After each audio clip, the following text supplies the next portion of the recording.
بسم اللہ الرحمن الرحیم.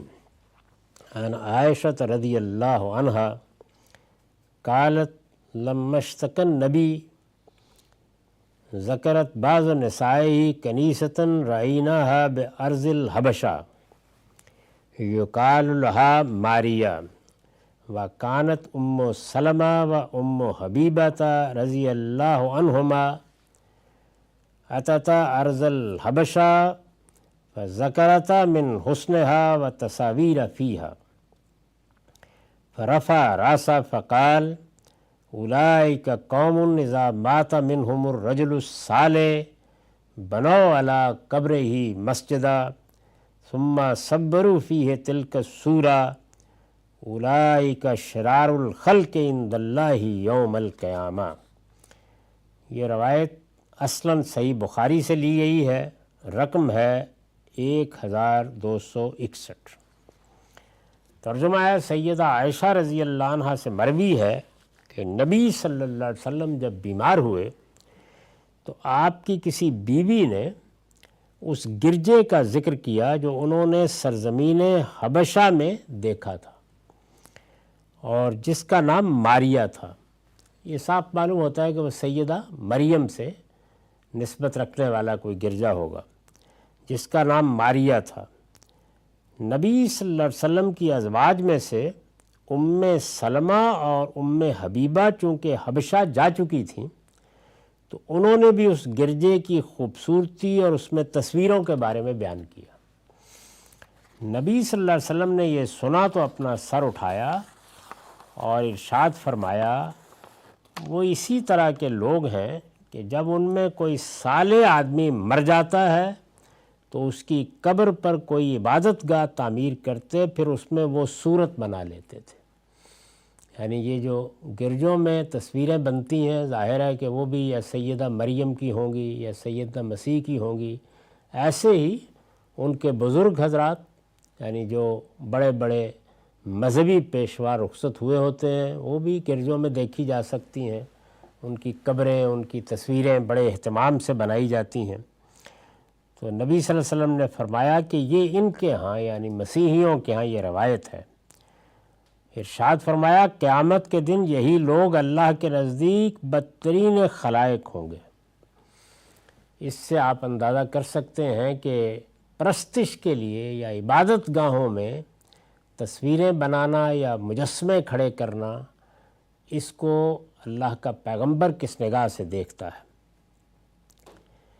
یہ جو پیچھے بیان ہوا ہے کہ اس میں وہ صورت بنا لیتے تھے تو اس کا مطلب یہ ہے کہ وہ صورت بنا لیتے تھے جس کا ذکر تم دونوں حبشہ کے گرجے سے متعلق کر رہی ہو. انہوں نے یہ بتایا کہ ہم نے وہ گرجا دیکھا تھا، اس میں اس طرح کی خوبصورت تصویریں لگی ہوئی تھیں، ماریا نام کا گرجا تھا. تو آپ نے فرمایا کہ یہ طریقہ تھا ان لوگوں کا کہ وہ اپنے بزرگوں کی اور اپنے پیغمبروں کی اور اپنے صالحین کی نہ صرف یہ کہ قبریں بنا لیتے، اور گرجوں میں ہر شخص دیکھ سکتا ہے کہ جگہ جگہ یہ قبریں بنی ہوتی ہیں اور ان پر ان کی تصویریں بھی بنا لیتے ہیں اور بعض اوقات مجسمے بھی. تو فرمایا کہ یہ چیز اللہ کے نزدیک ایک بڑا جرم ہے، اس لیے کہ شرک اسی سے پیدا ہوتا ہے، یہ شرک کے مظاہر میں سے ہے. اس پر میں نے لکھا ہے یعنی وہ بھی جو قبروں پر عبادت گاہیں بناتے، یہ فرمایا نا کہ یہی لوگ اللہ کے نزدیک بدترین خلائق ہوں گے. تو کیا کون لوگ مراد ہیں؟ یعنی وہ بھی جو قبروں پر عبادت گاہیں بناتے اور وہ بھی جو اپنے صالحین کی تصویریں ان میں آویزاں کرتے ہیں، دونوں ہی جرم ہیں. اس طرح کی عبادت گاہوں میں نہ قبریں بنانے کو ہمارے دین میں گوارا کیا گیا ہے اور نہ اس طرح کی صالحین کی تصویریں لگانے یا اس طرح کے مجسمے بنانے کو پسند کیا گیا ہے. اس کی وجہ وہی ہے، میں نے آپ سے عرض کیا کہ اسی سے کسی نہ کسی درجے میں شرک کی ابتدا ہو جاتی ہے. یہ تصویریں ہیں جن کو ہمارے دین میں ممنوع ٹھہرایا گیا تھا. تصویروں کے بارے میں جتنی روایتیں ہیں ان سب کو پڑھنے کے بعد یہ بالکل واضح ہو جاتا ہے کہ اس کا ان تصویروں سے کوئی تعلق نہیں ہے جو اس وقت بنائی جا رہی ہیں، تعلیم کا ذریعہ بن رہی ہیں، ابلاغ کا ذریعہ بن رہی ہیں. یہ لوگ اپنے شوق سے اپنے آبا کی یا کسی کی تصویر بنا لیتے یا لگا لیتے ہیں، اس کا کوئی تعلق نہیں ہے. جن تصویروں کی مذمت کی جا رہی ہے اور جنہیں ہدف تنقید بنایا جا رہا ہے اور جن کے بنانے والوں کے بارے میں یہ کہا جا رہا ہے کہ یہی لوگ اللہ کے نزدیک بدترین خلائق ہوں گے، تو یہ وہ تصویریں ہیں کہ جو معبدوں میں بنائی جاتی ہیں، جو شرک کا ذریعہ بنتی ہیں، جن کے ذریعے سے لوگوں کے اندر مشرکانہ جذبات کی انگیخت ہوتی ہے۔ اس طرح کی تصویروں کو رسول اللہ صلی اللہ علیہ وسلم نے ممنوع قرار دیا اور اس کے ساتھ ان لوگوں کو بھی وعید سنائی ہے جو ایسی تصویریں بناتے ہیں۔ عن ابی برصد الغنوی قال قال رسول اللہ صلی اللہ علیہ وسلم لا تجلسوا علی القبور ولا تصلوا الیہا۔ یہ صحیح مسلم کی روایت ہے، رقم ہے 1620۔ ترجمہ ہے ابو مرصد رضی اللہ عنہ سے نے بیان کیا ہے کہ رسول اللہ صلی اللہ علیہ وسلم نے فرمایا، قبروں پر نہ بیٹھا کرو اور نہ ان کی طرف رخ کر کے کبھی نماز پڑھو۔ بیٹھیں گے تو ظاہر ہے کہ قبروں پر اعتکاف کی، چلہ کشی کی صورتیں پیدا ہوں گی، قبروں سے استمداد کے تصورات پیدا ہوں گے، قبر والوں کے بارے میں طرح طرح کے نئے فلسفے ایجاد ہوں گے، ان کو زندہ اور فیض رساں سمجھا جائے گا۔ تو ان سب چیزوں کی بنیاد کو ڈھا دینے کے لیے رسول اللہ صلی اللہ علیہ وسلم نے فرمایا کہ نہ قبروں پر بیٹھا کرو اور نہ ان کی طرف رخ کر کے کبھی نماز پڑھا کرو۔ میں نے لکھا ہے یہ ظاہر ہے کہ سد ذریعہ کا حکم ہے، یعنی کیوں روکا گیا ہے؟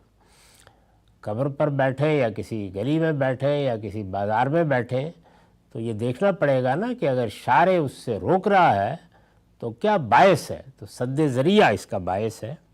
سد ذریعہ یعنی ایک ایسی چیز سے روکنا کہ جو کسی برے کام کی طرف لے جا سکتی ہے۔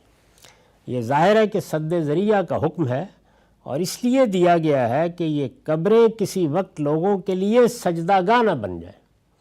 یعنی پہلے تو ہو سکتا ہے کہ محبت کا جذبہ ہی لے جائے، لیکن آہستہ آہستہ وہ سارے تصورات پیدا ہو جائیں جو بدقسمتی سے یہود کے ہاں بھی پیدا ہوئے، مسیحیوں کے ہاں بھی پیدا ہوئے، اور ہم مسلمان بھی ان سے محفوظ نہیں رہے، سجدہ گاہ نہ بن جائیں، اور اس کے نتیجے میں وہ شرک جیسے جرم کے مرتکب ہونے لگیں۔ چنانچہ یہی ہدایت ہے جس کی خلاف ورزی کے نتائج ہم بعد کے زمانوں میں صالحین کے مقبروں پر دیکھتے ہیں۔ یعنی اللہ کے پیغمبر کی اگر اس ہدایت کو پیش نظر رکھا جاتا اور اس میں طرح طرح کی تعویلیں نہ کی جاتی تو سد ذریعہ کا حکم تھا، اس سے فی الواقع وہ دروازہ بند ہو جاتا، وہ کھلتا ہی نہ۔ لیکن جب اس کی خلاف ورزی کی گئی اور شروع میں جب خلاف ورزی ہوتی ہے تو کچھ تعویل کر کے ہو جاتی ہے، لیکن اللہ کے پیغمبر نے تنبیہ فرمائی تھی کہ یہ کام کرو گے تو یہ نتیجہ اس کا نکلے گا۔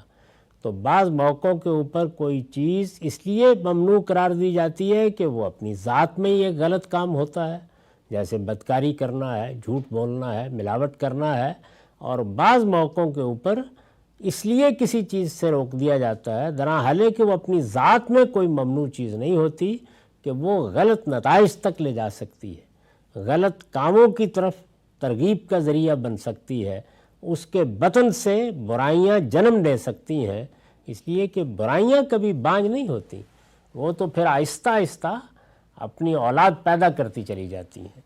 تو یہاں حضور نے فرمایا کہ قبروں پر نہ بیٹھنے کے لیے اہتمام کیا کرو اور نہ ان کی طرف رخ کر کے کبھی نماز پڑھا کرو۔